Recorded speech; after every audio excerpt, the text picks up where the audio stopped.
Bonjour à tous, c'est Pixis, j'espère que vous allez bien et aujourd'hui on se retrouve pour une nouvelle vidéo où on va parler de tous les final boots de l'histoire de koh de 2001 jusqu'à 2025, donc voilà les aventures de koh jusqu'à la revanche des 4 terres. Alors c'est quoi final boot? C'est pas l'éliminer sur les poteaux, mais sur koh j'estime que pour moi le final boot c'est le dernier éliminé au conseil avant la finale à 4 ou à 5 de koh.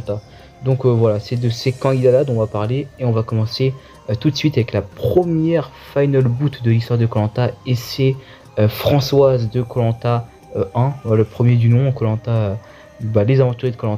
Et pour le coup, final boot plutôt, je dirais classique, hein, elle fait partie de l'équipe minoritaire. Gilles se sauve miraculeusement en gagnant un totem. Il accède donc à la finale à 4. Françoise, elle, n'a pas cette chance, même si elle a saisi quand même des occasions avec Gilles. Pour le coup, ils ont gravi un peu les échelons en passant quelques conseils, vu que les rouges ont sacrifié quand même Michel, William également. Mais finalement, au dernier conseil avant la finale, ce n'est pas passé pour Françoise, qui avait quand même un gros caractère. Moi, j'étais pas trop fan, mais bon, il faudrait que je revisionne comme la saison pour me remettre à l'esprit ce qu'avait vraiment fait cette candidate, du coup Françoise, lors de cette première édition. On va enchaîner ensuite avec Maud de koh Nicoya. Je me rappelle de ce sacrifice aux portes de la finale, ça avait quand même fait pas mal au cœur à notre grand stratège Nicolas, qui avait régné d'une main de fer lors de cette saison. Et finalement, il était obligé de sacrifier l'une des deux filles rouges, car il avait plus trop de pions dans son alliance jaune. Il avait que Bernard, du coup Marianne. Et donc par élimination, il était obligé de se séparer d'une des deux filles rouges. Et donc il a éliminé Maud, qui faisait un peu plus peur, on va dire, que Amel, Amel n'était pas forcément la plus forte dans les jeux. Ce qui va être assez drôle, c'est que c'est Amel qui va la détrôner en gagnant l'épreuve des poteaux. Mais Maud, dans cette saison, elle fait quand même une belle aventure. Elle se laisse pas faire avec l'équipe des rouges. Elle avait quand même une sacrée haine, je me rappelle, contre Bernard. Après, ça se voit pas forcément de ouf, mais on va dire que surtout dans le premier conseil réunifié, où la marque sur le nom, la hypocrite, menteur, manipulateur, bref, pas un mec respectable et tout. Voilà, le mec se fait défoncer. Mais c'est vrai que Maud, dans cette saison, se fait malheureusement sacrifier aux portes de la finale. Et elle l'avait quand même plutôt mal digéré. Et elle fait quand même une belle revanche dans son All-Star. On va enchaîner ensuite avec koh Bocas del Toro. C'est Moundir, le fou furieux, voilà, le malade de koh 3. Pour le coup, voilà, je sais pas si les gens qui connaissent un peu de loin koh savent que Moundir a été éliminé aux portes de la finale lors de son premier koh. Élimination un peu trahie par Tony. Je me rappelle que au jury final, quand Tony arrive, quand il perd l'épreuve de l'orientation, trahi par sa vue malheureusement, il y a Moundir qui hurle justice, justice. Et pour le coup, hein, pour résumer ce qu'a fait Moundir, putain, mais cette saison, c'est lui qui l'a transporté avec ses nombreux coups de rage, coups de sang, avec ce divertissement, mais sans arrêt. Mais bon, avec un caractère vraiment très douteux, et je pense qu'aujourd'hui, ça ne passerait vraiment pas l'écran. Bref, un candidat très très important de l'histoire de koh. Je pense que c'est le candidat le plus connu de l'histoire de koh. Finalement, voilà, les filles avaient fait une collision avec Tony en fin de jeu. On pouvait s'y attendre vu que Tony avait été éliminé juste avant avec Hélène aussi. Mais Tony était donc revenu dans le jeu et voilà, il avait voulu un peu punir Moundir de son inactivité. Pour le coup, Moussa avait eu le dernier totem, donc voilà, c'était Moundir qu'on a payé malheureusement les frais. Et donc on va enchaîner ensuite avec koh Las Perlas, hein, et c'est donc Amélie, voilà, la final boot de cette saison. Et je me rappelle que ça avait mis en colère vraiment notre ami Raphaël, qui l'avait très mal pris. Mais Amélie, rappelez-vous, c'était la candidate végétarienne. D'ailleurs, moi je me rappelais de cette candidate seulement pour cette capacité-là, voilà, d'être végétarienne. Mais en vrai, ça reste quand même une bonne candidate, hein. Je trouve que elle fait quand même des belles prestations, surtout dans les épreuves de statique. Je me rappelle avec le duel contre Sophie sur le paresseux, c'était quand même plutôt mémorable. Et c'était l'une des premières saisons, donc c'était la première fois qu'on voyait vraiment des gros duels statiques. Ça, c'est une candidate qui, pour moi, bah, elle avait un côté peut-être un peu nonchalant parfois. C'était pas la candidate la plus, je dirais, la plus sociable. Mais elle avait quand même un petit charme. Moi, j'aimais bien cette aventurière. Elle avait un truc en plus. Et c'est vrai que c'est dommage qu'elle s'est fait éliminer de cette façon-là. Hein. Romuald a voulu voilà, un peu titiller Raphaël. Et donc, ils ont éliminé Amélie avec son clan. Pour notamment aussi venger Alban, hein, qui avait été éliminé d'une façon assez surprenante juste avant. Mais pour le coup, Amélie, ouais, éliminée au porte de la finale. Elle a été vraiment la petite protégée de Raphaël. Et moi, c'est pour ça que je m'en rappelle clairement. Hein. Et on va enchaîner ensuite avec Véronique de koh Pacifique. Hein. Clairement, le profil typique, on va dire, du Final Boot lors d'un koh où il se passe un Pagonjin. Même si Pacifique c'est un Pagonjin un peu déguisé, hein, vu qu'il y a quand même des petits retournements de situation. Mais voilà, c'est clairement la candidate de l'équipe minoritaire qui a vraiment, je dirais, le plus sociabilisé avec les autres. C'est celle qui fait le moins de vagues, c'est celle qui est le moins perturbateur, hein, avec Jérôme et Christine, même Pierre. C'est des candidats un peu perturbants. Ils faisaient quand même... ils apportaient quand même des histoires sur le camp et tout, et forcément ça fait en sorte qu'ils sont sortis avant Véronique, qui elle était vraiment la candidate la plus simple et la plus respectueuse, et la plus tout ce que tu veux, mais ça n'a pas suffi pour que du coup elle renverse la situation et elle s'est fait éliminer aux portes de la finale, voilà, d'une façon assez logique. Et on va enchaîner ensuite avec la prochaine aventurière, c'est donc Marie de koh Vanuatu. Ah, pour le coup, une finale boot vraiment spéciale. C'était la première fois qu'il y avait une grosse trahison comme ça, vraiment très proche de la finale. Quoique François Xavier en 2002, c'est quand même une belle trahison aussi avec Nicolas, mais là franchement Marie et Gaël, c'était assez ouf. Du coup, Marie qui trahit Gaël, qui vote contre elle au conseil précédent, et donc le conseil d'après, Marie qui devient vraiment le monstre, le diable en personne, qui est pointé du doigt, et on voit vraiment sa vraie facette, même avec l'épreuve du grappin, où voilà, vraiment on voit tout son vice, tout son côté prêt à tout pour gagner, même si pour moi ce n'est pas un défaut, hein. Moi j'ai bien aimé cette qualité de Marie, mais pour le coup voilà, c'est vraiment mis une étiquette de traître, quoi, de candidate avec qui on peut ne pas faire confiance, et pour le coup ça lui a coûté malheureusement sa place. Mais vraiment une candidate qui était assez folle, hein, la folle dingue de Vanuatu, qui fait notamment le feu aussi dans cette saison, qui fait quand même pas mal de choses au niveau de la survie, au niveau des épreuves très fortes. Vraiment une candidate qui avait pas mal de réserves et qui était assez complète, avec un visage d'ange et avec un sociable presque parfait. Elle se loupe complètement du coup dans les 2 derniers épisodes, et surtout dans ce dernier épisode, même la finale, où elle quitte le jury final en sanglots, car elle se fait traiter de traîtresse par tout le monde, et donc elle est un peu perturbée avec son jeune âge aussi, ça se peut se comprendre, mais c'est vrai que c'était une histoire assez tragique des débuts de koh, quoi. On va enchaîner ensuite avec Patrick, le patron des Patangs, des Rouges de koh Palawan. Clairement un final boot qu'on ne peut pas oublier. Vraiment le patron, celui qui a porté littéralement l'équipe des Rouges d'une main de fer, hein, qui a vraiment fait les fondations de cette équipe, et qui se fait remercier aux portes de la finale avec un choix cornélien de Jade, on s'en rappelle, hein. Elle a quand même hésité pas mal à mettre soit le nom de Marine, soit le nom de Patrick, et on a vu que c'est Patrick qui a été sacrifié avec son aura de patron et de leader d'équipe. Il a fait peur, et pourtant c'était un candidat qui ne faisait pas peur, je pense, pour les F2. Je pense que contre n'importe qui il perdait, donc bon voilà, c'est pas forcément le choix le plus pertinent, mais c'est surtout un candidat très froid, très dictateur, hein, on s'en rappelle. Moi c'est un candidat que j'ai beaucoup aimé, surtout quand je revisionne la saison. C'est vrai que la première fois que j'ai regardé Palawan, c'était vraiment un candidat que je n'ai vraiment pas aimé, mais quand je revois la saison, au fur et à mesure, tu te dis vraiment c'est un candidat exceptionnel, qui franchement on ne peut pas retrouver aujourd'hui. Il a tellement ce cliché, c'est tellement manichéen en fait, le montage à l'époque de koh, du fait que c'est vraiment l'aristocrate, patron, chef d'entreprise, une grande boîte de surgelés, qui est vraiment un mec bourge, qui voilà, même est assez froid, qui n'a pas d'émotion, qui est prêt à tout pour gagner, comme dans son business, par exemple dans l'entreprise. Enfin, vraiment, il est vu comme tel dans la saison. Et franchement, même si c'est tout blanc et tout noir dans cette saison souvent, et dans les premières aussi, mais ça donne quand même un charme pas mal avec ce candidat, et il fait quand même vraiment beaucoup de choses. Pour moi, il fait littéralement Koh-Lanta Palawan, hein. C'est lui qui fait les grandes décisions de cette saison.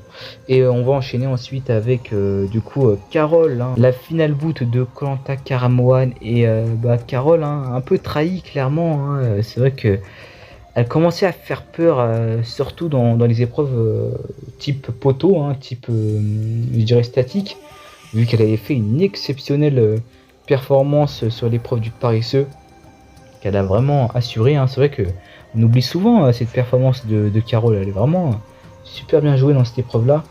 Et c'est vrai qu'en fin de jeu, hein, Bertrand, Frédéric, même Nathalie, Tonde s'est retourné contre elle pour finalement l'éliminer.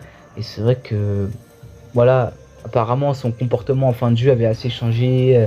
Elle attendait que les autres faisaient sur le camp quand il pleuvait. Elle n'était pas forcément là, même avec les filles en général, mais c'est vrai que c'est elle qui a été plutôt target sur ça, du fait qu'elle faisait pas grand chose sur le camp, qu'elle se laissait porter. Et c'est vrai que c'était un peu le cas, mais bon, moi je trouve que c'était un peu dur la façon dont elle a été jugée, surtout en fin de jeu, du fait que voilà, ils sont tous là à dire dans cette saison, l'équipe des Taillacs, ouais, contre Christophe notamment, hein, Christophe qui était le traître ultime dans cette saison selon eux. Du fait que il faut pas faire de stratégie, il faut faire ça au mérite, il faut faire ça à l'affinité, et finalement c'est eux-mêmes qui font des stratégies pour éliminer Carole, selon les dires de Frédéric, le dauphinois de la saison, hein, on se rappelle, finaliste perdant. Ouais, Carole, je l'élimine car elle me fait peur pour des poteaux, quoi. Et pour le coup, Carole n'a pas bien digéré, hein, même au conseil final, elle va le reprocher.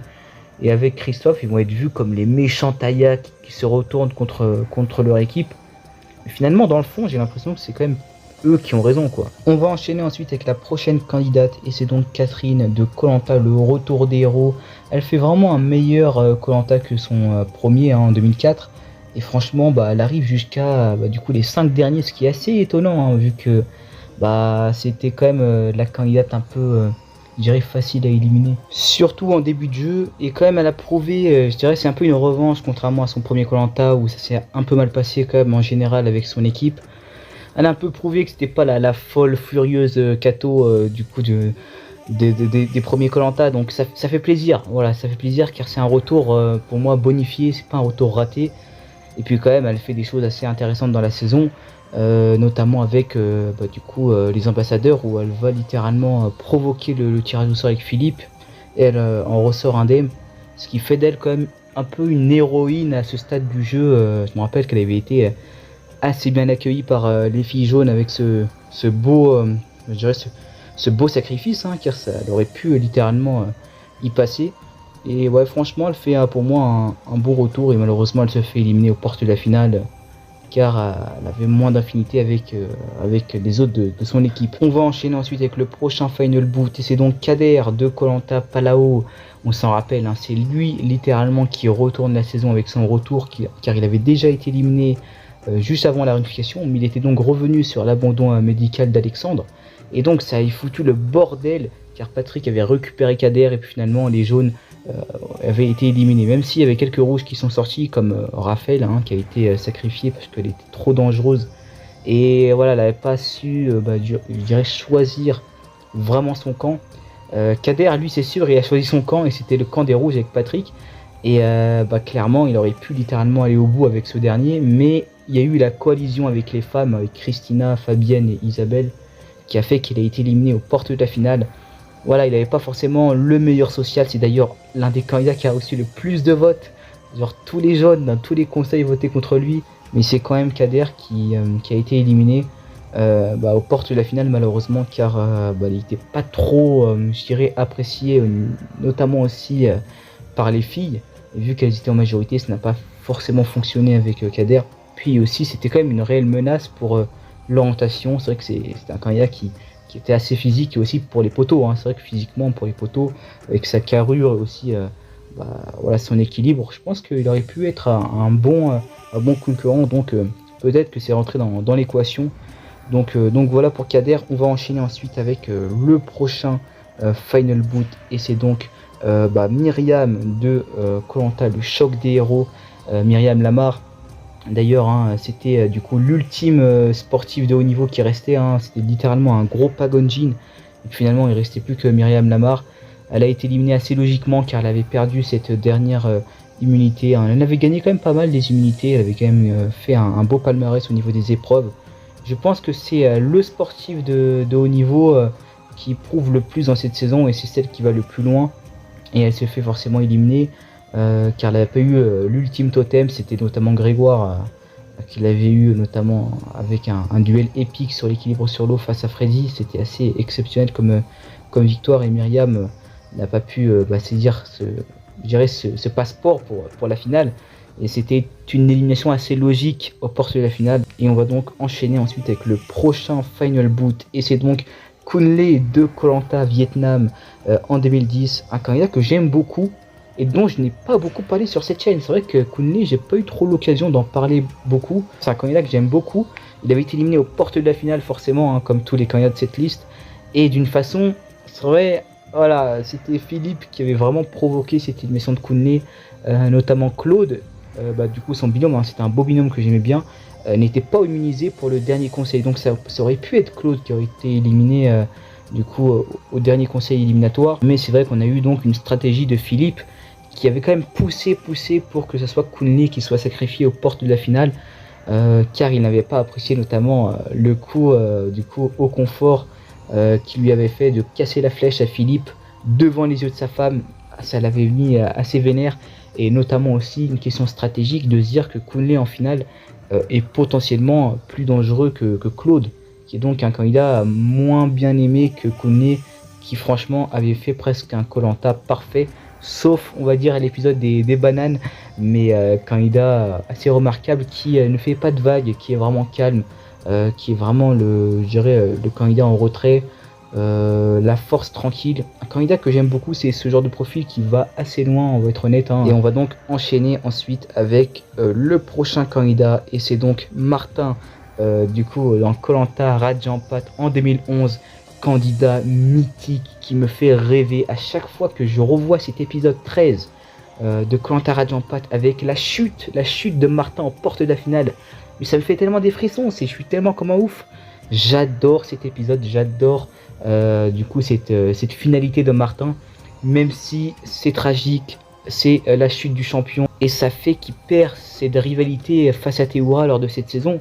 Il chute littéralement en porte de la finale, et que dire de cet épisode final, hein, avec notamment le pont de singe où il remporte en étant suspendu avec Laurent là sur l'eau.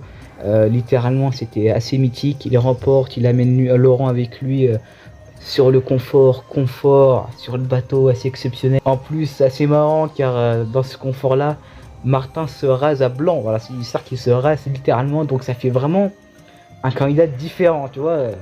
On voit l'avant-après confort, donc ça fait quelque chose. Et donc ce Martin, sur la fin de saison, il a qu'un seul objectif, c'est de battre Théoura, et finalement l'ultime épreuve les appelle, et finalement c'est l'équilibre sur l'eau. Finalité du coup Théoura versus Martin, ils refont du coup l'épreuve, et finalement sur cette ultime poutre, Théoura passe, et Martin derrière, rageur, jette ses baskets, il est énervé, il est fou, comme il dit, je suis fou, hein. Il aurait pu gagner, il a fait aucune erreur. Il n'est pas tombé une seule fois durant tout le parcours, et finalement il était moins rapide que Théoura, et Théoura lui chope le totem, et finalement le fait qu'il le chope le totem, ça fait tomber Martin aux portes de la finale, et c'était tellement mythique. Mais qu'est-ce que j'adore cet épisode. On va enchaîner ensuite avec le prochain Final Boot, et c'est donc Genaël du coup à la revanche des héros en 2012. Final Boot en vrai plutôt classique aussi, vu que du coup Bertrand avait gagné l'ultime épreuve pour accéder à la finale. Moussa étant éliminé à cette ultime épreuve aussi en arrivant dernier. Les rouges doivent s'éliminer entre eux, et finalement Maud, du coup vu que c'est quand même elle qui leur a permis d'arriver jusqu'au bout, hein, c'est elle qui a fait quand même le retournement de veste. Ils se sont dit, on va pas éliminer Maud, on va éliminer Genaël, qui avait d'ailleurs fait quelque chose d'assez spécial, bizarre, dans ce dernier épisode avant la finale. C'est-à-dire que quand les proches arrivaient, elle avait essayé de faire une ironie avec son frère en faisant une espèce de caricature, en essayant d'imiter les autres aventuriers qui retrouvaient leurs proches. Enfin voilà, de se moquer un peu comme ça. Enfin, je sais pas pourquoi elle a fait ça avec son frère. Ça n'a pas fonctionné. Ça n'a pas fonctionné. Ça les a même un peu, je dirais, vexés, hein, les autres aventuriers. C'est vrai que c'était un peu bizarre. J'ai pas compris ce move. Il faudrait que je revoie la saison avec cet épisode-là pour recomprendre. Parce que franchement, mais je sais pas si je vais comprendre si je revois la saison encore. Parce que je l'avais vu plusieurs fois et j'avais jamais trop compris pourquoi elle avait fait ça. C'était un peu spécial. Mais c'est clair que peut-être ça a joué sur le fait qu'elle aurait été éliminée. Quoique, quand on regarde l'équipe des Rouges qui restait, puis Maud quand même, il leur devait une vraie chandelle, donc finalement c'était assez logique que Guénel soit éliminée, car elle avait toujours été un peu à l'écart dans son équipe des Rouges. C'est vrai que, on s'en rappelle, hein, en pré-unif, c'était un peu elle, la prochaine sur la liste. Après, Nicolas, finalement, n'a pas trouvé, je dirais, la situation pour renverser le jeu. Et elle est restée, je dirais, au bottom de la stratégie des Rouges jusqu'à ce conseil où elle a été éliminée malheureusement. Et on va donc enchaîner ensuite avec la prochaine Final Boot, et c'est donc Myriam de Koh Lanta Malaisie. Final Boot plutôt classique pour une saison implantée avec un Pagonjin, donc la dernière réelle rouge on va dire, car Bernard était gris. On va arrêter avec ça.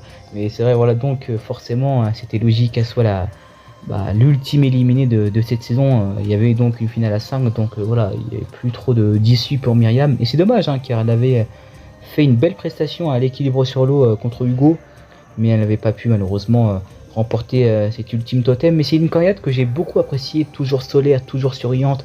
C'est vraiment une candidate avec qui tu as envie de discuter, envie de passer du temps. Elle m'avait vraiment donné une superbe impression. Et pour le coup, moi j'ai beaucoup aimé sa personne, et elle était quand même intégrée comme aux femmes jaunes.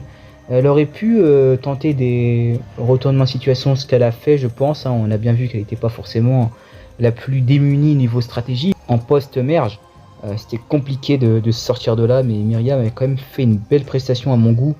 Et donc on va enchaîner ensuite avec le prochain Final Boot, et c'est donc Philippe de Koh Lanta, la nouvelle édition Final Boot, qui a quand même été pas mal désavantagé par la production, surtout avec le retour de Martin. Il était initialement finaliste, et ouais, hein, ils étaient plus que 4, Philippe, Phil, Laurent et donc Moundir. Mais finalement Martin revient d'entre les morts avec ce duel contre Théoura, et puis finalement il y a encore un épisode, il y a encore des épreuves, et finalement Martin gagne le totem, et Philippe lui se retrouve dans la merde, car Laurent, Martin, lui est avec Moundir.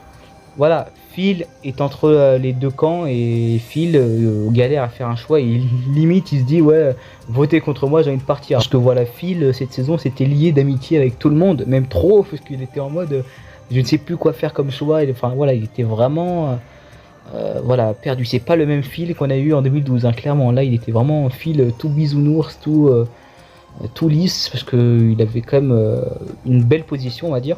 Mais finalement Philippe a été éliminé et sacrifié au porte de la finale, et je trouve ça vraiment, voilà, je trouve ça triste, parce qu'il avait quand même excellemment bien joué. Je trouve que c'est le candidat qui était le plus lucide durant toute la saison, même quand il était dans son équipe des Rouges, là où il se passait rien niveau stratégie.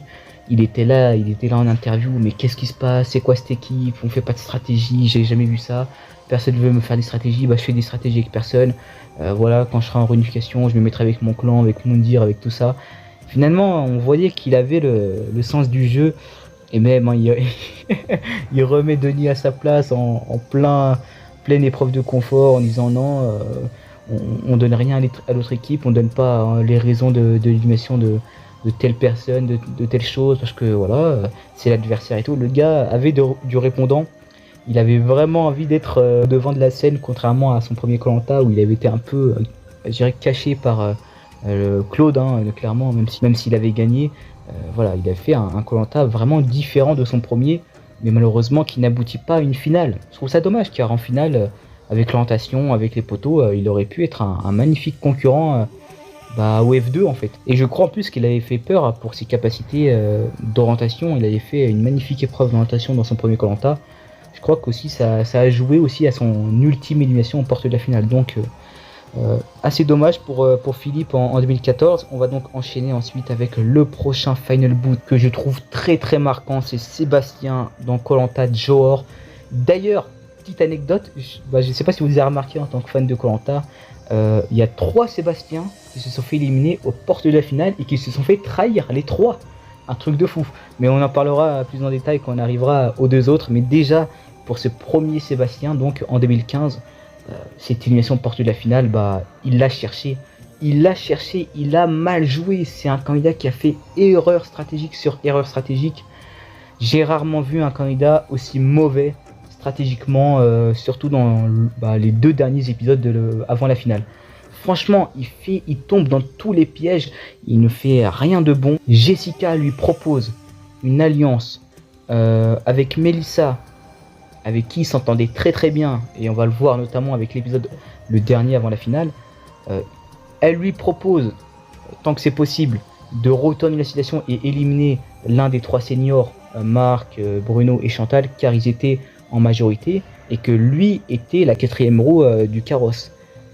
Et donc lui, ce qu'il a de mieux à faire, c'est de rester avec le trio incassable, Marc, Bruno et Chantal. Et finalement, ce qui arriva, Jessica à la trappe, ça dégage. Et lui, à la dernière épreuve de confort, il la gagne. Il choisit qui? Il choisit d'emmener Melissa pour un confort. Alors que Melissa elle était seule contre tous. Et lui, il fait quoi? Il choisit de ramener en confort Melissa, qui était donc dans le camp adverse. Où est le sens, bordel? Et finalement, il s'est mis à dos donc son clan initial, Bruno, Chantal et Marc.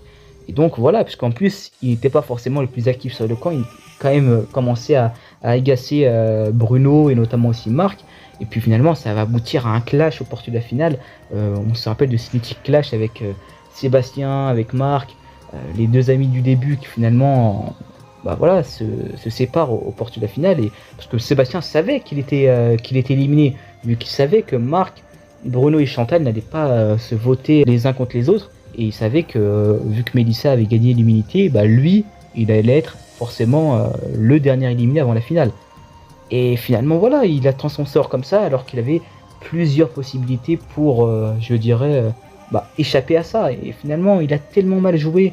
Et il est là, il réagit tellement mal, alors que c'est lui qui a fait l'une des plus grosses erreurs stratégiques. Et aussi, il a ramené Melissa en confort, mais il manquait plus que ça. Déjà que t'étais pas très bien vu au niveau de ce qu'il faisait sur le camp par Bruno et Chantal. Il a rien de mieux à faire que de ramener Melissa en confort, ce qui finalement le condamne littéralement. Et franchement, il se fait éliminer au porte de la finale. Je pense qu'il a quand même bien mérité. C'est un candidat que j'aimais bien moi quand j'étais plus petit, quand je vais regarder la saison en direct, mais c'est vrai que quand je re-regarde cette saison avec un œil plus mûr, plus stratégique, je me dis mais c'est un candidat qui fait vraiment des erreurs bêtes et il mérite cette punition aux portes de la finale, clairement. Et on va donc enchaîner ensuite avec le prochain candidat, c'est Alain de koh Thaïlande, qui lui aussi fait erreur stratégique sur erreur stratégique. J'ai rarement vu, même jamais vu. Même si Sébastien, ça se bat un peu, mais franchement, Alain, c'est un truc de fou. Comment il arrive à enchaîner toutes les erreurs stratégiques sur erreurs stratégiques. Et il passe du doyen adoré au doyen non respecté, détesté même par Wendy, par Pascal, déshonoré par Gabriel. Enfin, littéralement, un candidat qui est vu comme un traître, quoi. C'est l'un des plus grands traîtres de l'histoire de koh, car pareil, à 2 épisodes de la finale, Nicolas, il savait à peu près qu'il allait se faire blindside. Il demande à Alain de savoir ce qui se passe, et finalement Alain tombe dans le piège. Il serre la main à Nicolas, il promet que à Nicolas qui va être avec lui. Il lui explique qu'il y avait quelque chose qui se passait dans le dos de Nicolas. Finalement, il a trahi les 2 camps en fait. Et finalement, Nicolas est trahi, est éliminé.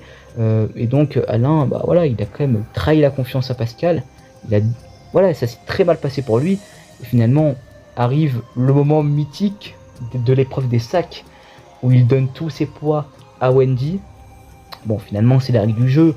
Et c'était compliqué pour Alain de faire le choix. Et finalement, Wendy pète un câble. Et là, c'est la goutte d'eau qui fait déborder le vase. Et Alain tombe dans les plus gros pièges clairement de cette fin d'aventure.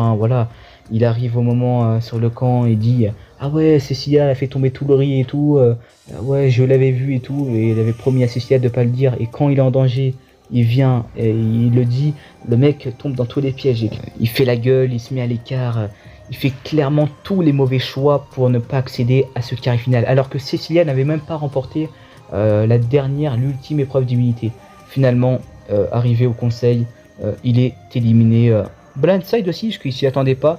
Mais clairement, Alain, c'était vraiment une chute assez soudaine qui a été provoquée notamment avec tout ce qui s'était passé avec Nicolas.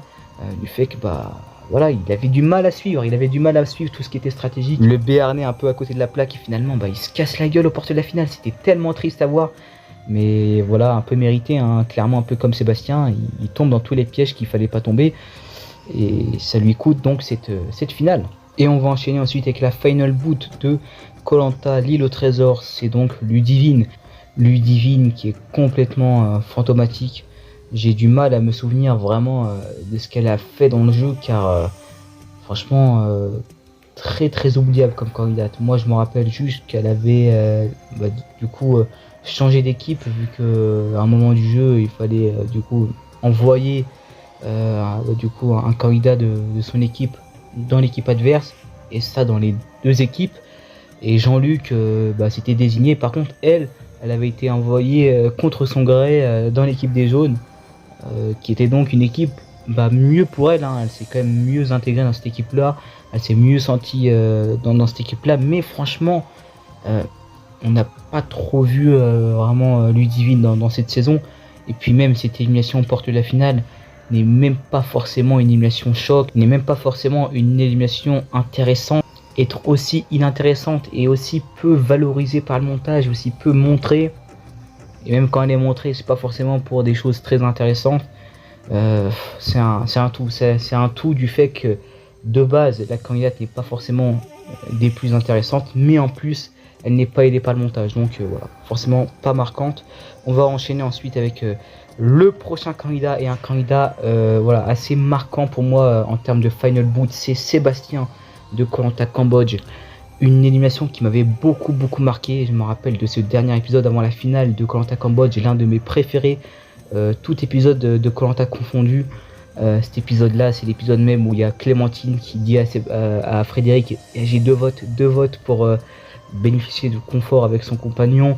Il y a aussi le fait que Vincent il se met à pleurer et tout. Ça l'insupporte de voir Clémentine jouer avec les sentiments des autres, avec Frédéric, avec littéralement aussi la trahison de Sébastien qui est déprimant, Sébastien qui franchement qui dans cet épisode là fait vraiment pitié, mais pas dans le sens mauvais, mais dans le sens vraiment tu te dis franchement ça se fait pas quoi. Le gars fait vraiment un sans faute sociale.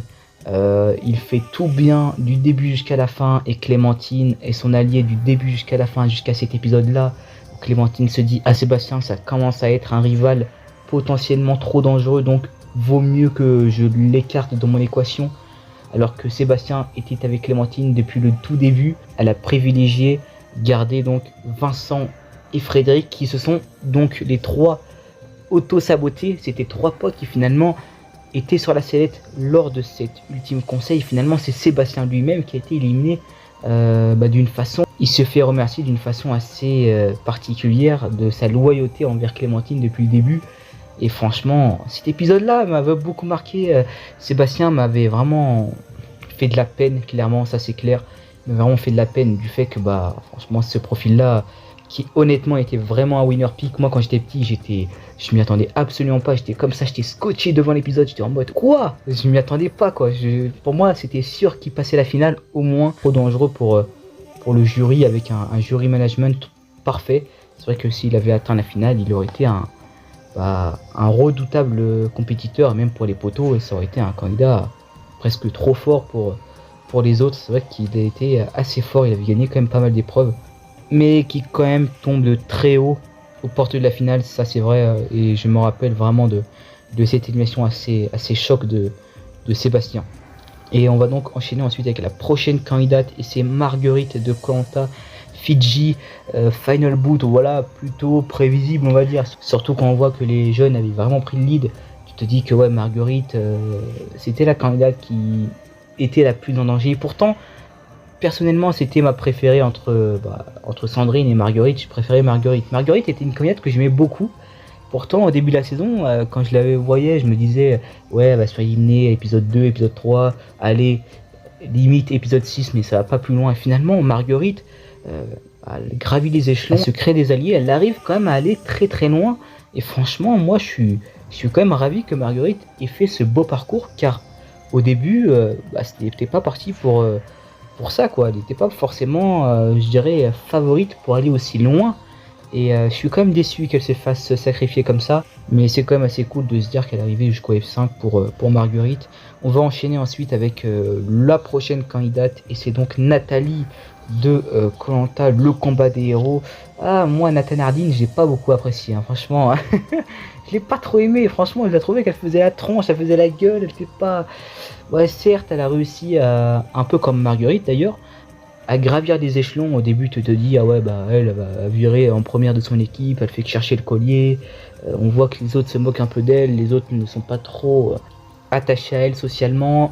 Voilà, elle était vraiment dans son coin, elle, voilà, elle va se passer à la trappe assez rapidement. Et finalement, bon, il y a l'histoire du faux collier qui éclate, avec Gravière, Pascal, Yacine. C'est vrai qu'elle se met quand même à dos pas mal de personnes.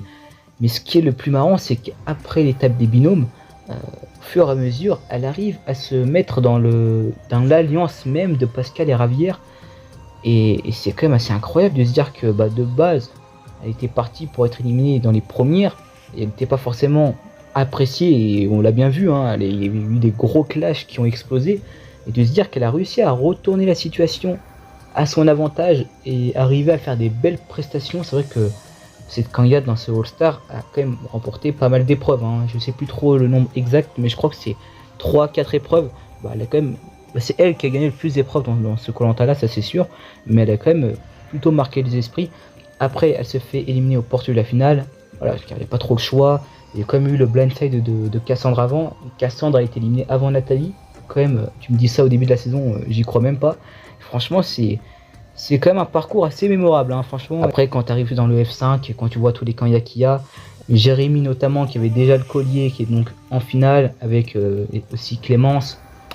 Voilà, entre Pascal, la Ravière aussi, qui avait le totem, entre Pascal et Nathalie, voilà, le calcul est vite fait, et tu sais très bien qui va être éliminé au parti de la finale. Donc voilà, c'est vrai que cette fin, bon, est un peu décevante, mais voilà, moi je suis pas trop fan de la candidate, donc j'aurais pas forcément aimé la voir en finale, mais quand même il faut dire qu'elle fait quand même un beau parcours dans ce Koh-Lanta, dans ce retour. Et quand même Nathalie dans ces deux Koh-Lanta est allée très très loin, hein. Elle a fait quand même 5ème et donc 4ème dans Karam One. Elle avait perdu à l'orientation, donc ça reste un profil qui est toujours allé assez loin et qui avait toujours eu des difficultés sociales, qui était toujours un peu en marge de son équipe, mais finalement toujours allé aussi loin. C'est bizarre parce que dans ces deux Koh-Lanta, ça se passe mal socialement, elle est un peu à l'écart, et finalement elle arrive toujours dans ces deux Koh-Lanta à aller aussi loin, quoi, d'aller F5, F4.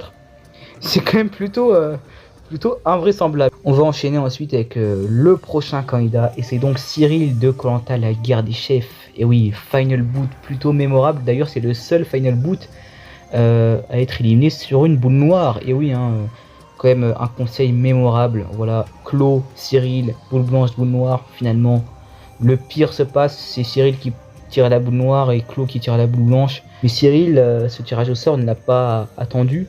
Il l'a quand même provoqué, hein, parce que de base il était éliminé même avant le tirage au sort, hein, sur une majorité.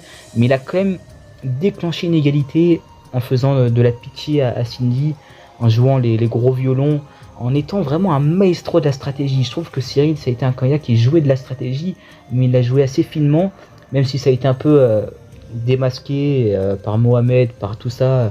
Même Steve aussi a eu ce discours un peu méfiant sur Cyril, qui était un peu stratège. Mais il a quand même réussi, avec surtout les filles notamment, à se greffer à leurs alliances, à être vraiment un candidat sociable, aimable, et pour le coup, alors qu'ils étaient en extrême minorité avec Maud. Donc franchement, moi Cyril, c'est un candidat que j'ai beaucoup aimé, et ça se voyait que c'était un candidat qui avait l'esprit stratégique. Moi je l'identifie à ses profils, je dirais un peu fan de Koh-Lanta. Je pense que c'était quand même quelqu'un qui connaissait pas mal le programme, et qui n'était pas parti, je dirais, à Koh-Lanta en mode zéro stratégie, je vais voir là-bas comment ça se passe.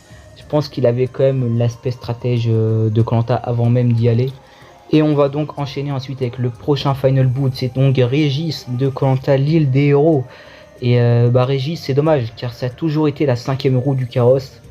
Et il avait fait une promesse à Claude et Jessica, notamment dans le confort qu'ils avaient gagné ensemble. Et cette promesse, c'était une aubaine pour lui de renverser la tendance et d'être littéralement dans le clan de la majorité.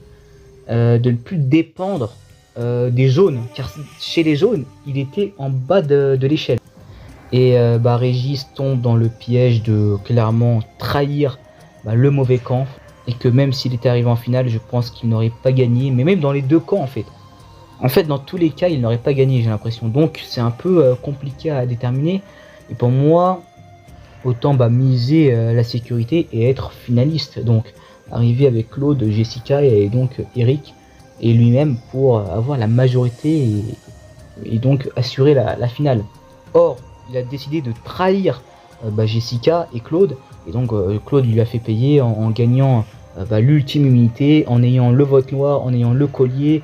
Et donc Eric en plus qui part sur l'épreuve éliminatoire. Le collier, Claude le garde pour lui-même alors qu'il est déjà immunisé avec le totem. Régis se trouve à la place du con, place du coup de Final Boot, où il est donc sacrifié, vu que c'était le pion, c'était un pion en fait pour les jaunes, donc il est sacrifié au portée de la finale. Voilà, Inès, Nawel, Alexandra et Moussa donc étaient restés assez solides entre eux, et lui finalement c'était la 5e roue du carrosse. Il a été éjecté comme ça. Pour un profil comme lui qui était un peu fan de Koh-Lanta aussi, je pense que c'était un candidat un peu comme Cyril aussi, qui partait sur Koh-Lanta avec déjà une stratégie en tête. C'est dommage qu'il ait eu du coup ce mauvais choix. Et on va enchaîner ensuite avec la prochaine candidate, donc Final Boot de Koh-Lanta les 4 terres, c'est Angélique. Candidate que j'aime pas trop, hein, franchement, elle m'agaçait un peu, j'aimais pas trop son caractère. J'étais bien content quand du coup Brice réussit à retourner Loïc et Dorian contre Lola et Angélique, donc le binôme. Et puis finalement élimine Angélique. Voilà, même si Lola n'avait pas le collier, je pense qu'ils auraient quand même éliminé Angélique, car elle avait quand même cette nonchalance, c'est vrai, qu'on ressentait quand même pas mal à l'écran, qui je pense n'a pas aidé à créer des atomes crochus avec les garçons. Voilà, moi j'ai pas trop aimé Angélique, alors que son binôme Lola, alors qu'ils étaient souvent ensemble, hein. Angélique et Lola, c'était vraiment un binôme comme les deux doigts de la main. Mais j'en adorais une, et il y en a l'autre que j'aimais vraiment pas, quoi. Angélique, c'était pas mon délire, alors que Lola, c'est une candidate que j'avais beaucoup appréciée. C'est marrant ce paradoxe, cette différence entre ces deux candidats qui étaient toujours ensemble. Une que j'adorais et une que je détestais, mais que j'aimais pas en fait. Et Angélique se fait sacrifier au portée de la finale. J'ai envie de dire, voilà, c'est quand même plutôt sympa de voir les garçons se retourner contre les filles qui tenaient un peu le jeu avec ce fameux collier. On va enchaîner ensuite avec du coup la prochaine Final Boot, et c'est donc Magali de Koh-Lanta, les armes secrètes. Voilà, un peu comme Régis, hein, elle tombe dans le piège de rester la 5e roue du carrosse de son équipe des rouges en fait. Elle ne fait pas les bons choix pour ne plus être dans cette place. Elle a toujours été la personne à sacrifier chez les rouges, et on a vu quand tous les jaunes ont été éliminés, voilà, avec notamment Lucie qui avait eu cette arme secrète, on va dire un peu cheatée, qui notamment détournait les votes, je crois. Finalement ça a permis que Magali se fasse éliminer, mais même sans ça Magali aurait été quand même éliminée, je crois, ou c'était quand même pris pas mal de votes de son équipe. Enfin, il y avait des candidates de son équipe qui avaient quand même voté pour elle.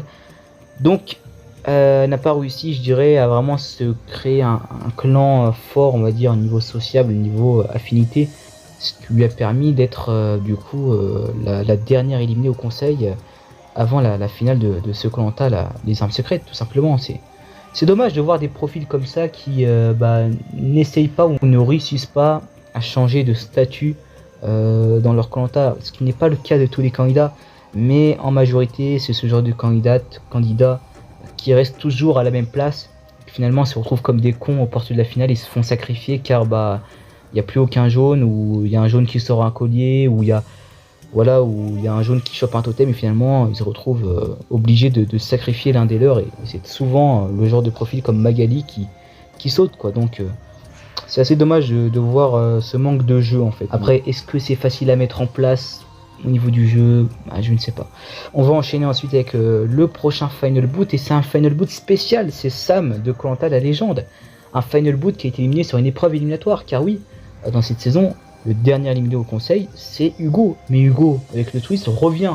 Donc, il est officiellement l'éliminé sur les poteaux. Donc, quand on fait le calcul, c'est Sam qui est éliminé juste avant, qui est donc le Final Boot. Un Final Boot qui est éliminé sur une épreuve éliminatoire, qui fait un All-Star complètement raté, qui est presque lisse, inexistant durant une belle partie de la saison, qui franchement fait moins bien que dans son premier Koh-Lanta. Il marque moins les esprits, il est plus suiveur, il est en mode fanboy de Théoura, fanboy de Claude, enfin il est en mode candidat qui sert à rien, suiveur, vraiment tu te dis ouais là Koh-Lanta, Sam, c'est compliqué en fait, il faut qu'il fasse un Koh-Lanta avec des candidats anonymes ou ne plus faire de Koh-Lanta avec Théoura et Claude, car on l'a vu dans ce Koh-Lanta là, il était biberonné à ces légendes, et donc il était là en train de suivre, en train de à ne rien faire en fait, à essayer juste là à faire la survie, mais sinon au niveau des votes, au niveau des épreuves même, il n'était pas forcément le plus fort. Toutes les attentes des fans, et de le voir se planter comme ça, au niveau de ce All-Star, franchement il n'a rien fait quoi. Il n'a rien fait. Et puis même il s'est fait éliminer sur cette épreuve éliminatoire. Voilà, il n'a pas été bon quoi. Il n'a pas été bon en général sur toutes les épreuves. Peut-être que je suis mauvaise langue, peut-être que dans quelques épreuves il a été quand même plutôt bon, mais en général ça a été vraiment un échec. Et voilà, j'espère qu'il refera quand même un ultime Koh-Lanta. J'ai pas envie de terminer je dirais sur ça avec Sam, car ça reste un candidat qui avait quand même beaucoup de choses à apporter à Koh-Lanta, surtout niveau survie, niveau épreuve, niveau évolution. Moi c'est un candidat, je pensais qu'il allait évoluer. Finalement il a évolué socialement, mais bon, il était forcément avec des légendes de Koh-Lanta, donc lui le fanboy, c'était logique qu'il soit un peu dans son élément, mais il n'a pas évolué dans des critères qui étaient plus importants, dont la stratégie par exemple. Voilà, la stratégie, même le social, on a bien vu que même c'était compliqué socialement en général avec les membres de cette tribu, et il a failli se faire éliminer à l'épisode 5. Mais voilà, franchement, et même en épreuve, il a régressé, donc franchement, All-Star mauvais quoi. All-Star mauvais pour Sam. Et cette place, porte de la finale sur l'épreuve éliminatoire, j'ai envie de dire que c'est un peu la signification même de ce Koh-Lanta quoi. Déception sur déception, contre-performance, et puis finalement élimination non mémorable en plus sur une épreuve de puzzle. Voilà, un peu décevant pour un candidat qui était censé être la relève de Koh-Lanta. Et on va enchaîner ensuite avec Olga de Koh-Lanta, le totem maudit. Final Boot plutôt, je dirais, improbable. Enfin, quand je l'ai vu, je m'y attendais absolument pas à cette destinée, surtout de Olga, que je voyais vraiment comme finaliste. Moi, Olga, le montage qu'elle avait, le parcours aussi, je me suis dit, ouais, c'est finaliste. Et je m'étais même pas posé la question du fait qu'elle échoue aux portes de la finale. Et finalement, cet ultime épisode avant la finale, m'a donné complètement tort en fait, m'a montré la réalité des choses. Et puis finalement ouais, Olga qui est donc éliminée, même logiquement j'ai envie de dire. Et puis même c'est vrai que c'était la première fois que je crois que ça arrivait qu'une candidate aux portes de la finale se blessait vraiment, on va dire à la limite de l'évacuation médicale, mais qu'elle a resté dans le jeu. Et là tu te dis ah ouais, soit les candidats sont vraiment fourbes et la laissent dans le jeu pour avoir une candidate pas en capacité de disputer l'orientation, et donc d'avoir une adversaire en moins, ou alors de se dire vu que Olga est blessée, on va l'éliminer pour qu'elle rentre au jury final, vu qu'elle s'est quand même blessée à la jambe. Et ils ont décidé de faire cette facilité et d'éliminer Olga comme ça. Après j'ai envie de dire que voilà, c'est peut-être logique aussi. Donc voilà pour Olga, et voilà candidate aussi qui a quand même plutôt marqué la saison. Elle avait quand même fait des belles prestations au niveau des épreuves d'équilibre, vu qu'elle était danseuse. Elle avait quand même des belles prestations, notamment avec l'équilibre sur l'eau. En général, quand même une plutôt bonne aventurière que j'ai plutôt apprécié, notamment suivre aussi. Olga, elle, n'a pas été trop dans ce cas-là. et donc elle a été éliminée aussi aux portes de la finale avec cette blessure donc. Et on va donc enchaîner ensuite avec le prochain Final Boot, et c'est donc Quentin de Koh-Lanta le Feu Sacré, candidat plutôt sous-coté en vrai, un candidat voilà, qui n'était pas forcément des plus tendres, surtout avec Tania, on s'en rappelle, hein, c'est un candidat assez sympathique de Koh-Lanta. Il n'est pas forcément très apprécié, et moi c'est pas un candidat que j'ai beaucoup aimé aussi. C'est vrai qu'il était plutôt chiant parfois, mais ouais, c'est un candidat qui était assez fort, notamment aussi dans le sport, hein. C'est un candidat dans les épreuves qui était très bon, qui talonnait pas mal Nicolas. Je crois qu'il a même plus de succès que Nicolas dans la saison, où il était plus fort en général que Nicolas. C'est un candidat qui était vraiment très complet. Après Quentin, voilà, il faisait pas littéralement l'unanimité, on l'a bien vu, et même il s'est fait éliminer sur un beaucoup de Tania et Julie aux portes de la finale. Et bon, ça aurait pu être Frédéric qui aurait pu être victime de cela, mais Frédéric avait gagné l'ultime épreuve avant la finale, donc il était immunisé, il avait eu le totem. Mais c'est vrai que Quentin, voilà, c'est un candidat qui c'est pas un candidat lisse, hein, voilà, il avait quand même voilà, sa façon de parler, quand même, je dirais, ses rivalités, voilà, des personnes qu'il appréciait beaucoup, des personnes qu'il aimait pas du tout. Il était quand même assez clivant, et moi je trouve que c'est quand même bien d'avoir des candidats comme ça. En plus c'était le retour du F5, hein, et avec la finale à 4, donc c'était un super épisode qui était dans les meilleurs épisodes de la saison, et notamment l'un des meilleurs blindside de la saison et même de l'histoire de Koh-Lanta, avec ce magnifique coup de Tania et Julie qui avait super bien joué ce coup de maître avec ce collier, et qui du coup élimine Quentin aux portes de la finale, qui était ouais, potentiellement je dirais un winner pick, hein, à un moment de la saison.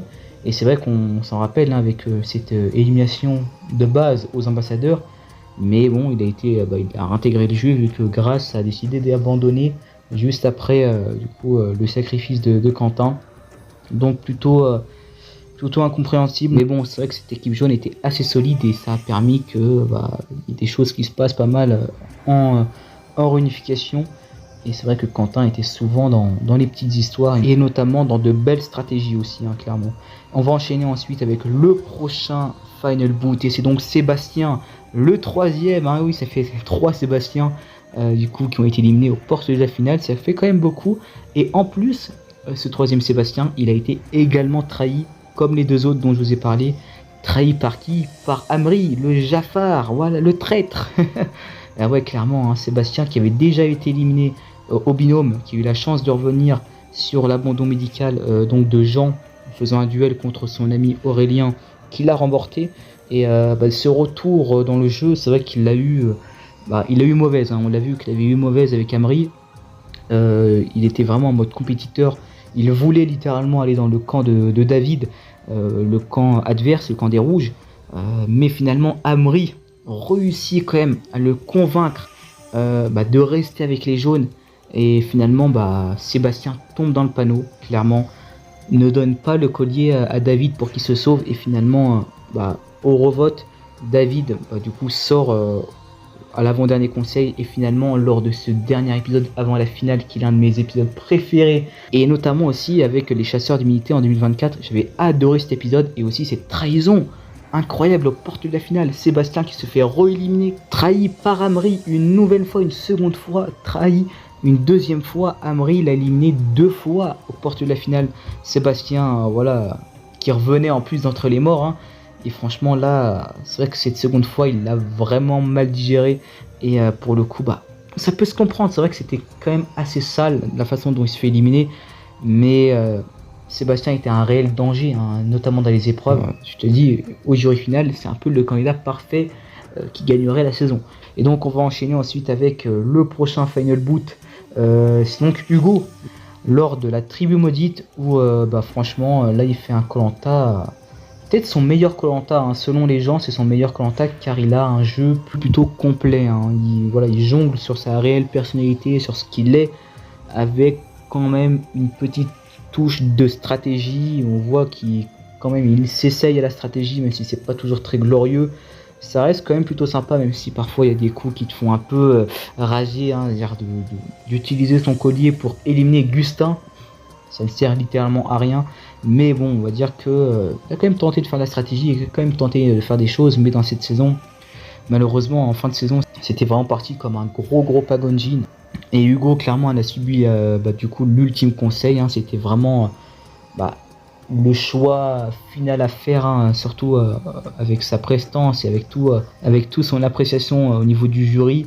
C'était le candidat le plus dangereux pour la finale, et aussi avec toute son expérience, hein, c'est quand même le candidat qui a fait 2 fois l'orientation, 2 fois les poteaux, et donc les jaunes forcément c'est logique qu'ils éliminent Hugo aux portes de la finale, hein, voilà.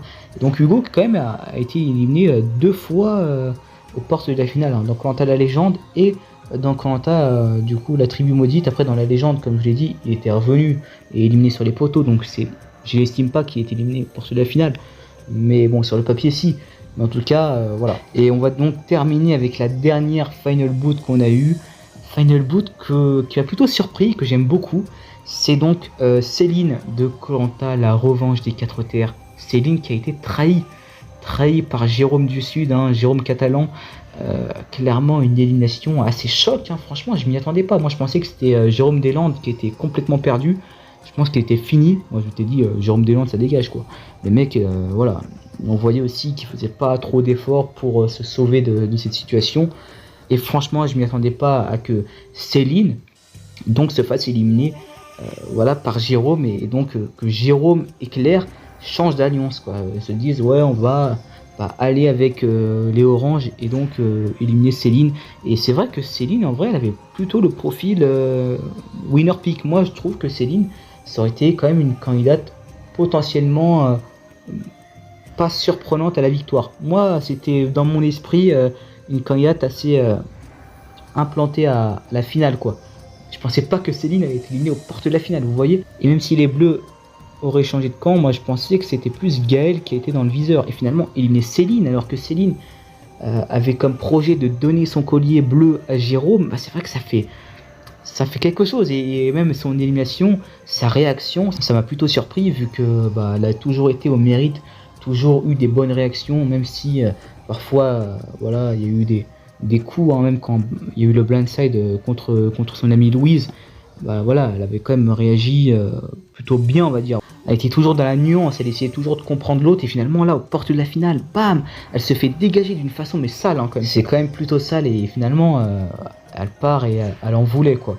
On voyait qu'elle était pas mal énervée, on voyait vraiment de la déception, et franchement moi je la comprends, hein, et c'est vrai que c'était une élimination assez choc. Après aussi peut-être qu'elle a mal géré aussi le fait qu'elle gagne son ultime confort et qu'elle choisisse Gaël une nouvelle fois, alors qu'ils avaient déjà partagé plusieurs conforts ensemble. Voilà, peut-être que si elle avait choisi Claire, ça aurait peut-être moins créé l'étincelle envers Jérôme d'éliminer Céline quoi. Ce qui est d'ailleurs encore un choix qui m'étonne pas mal, hein, parce que là quand je vous tourne la vidéo, j'ai pas encore vu, l'épisode final n'est pas encore sorti, l'épisode de l'orientation. Donc on n'a pas encore les justifications claires de Jérôme et de vraiment ce qu'il a voulu faire.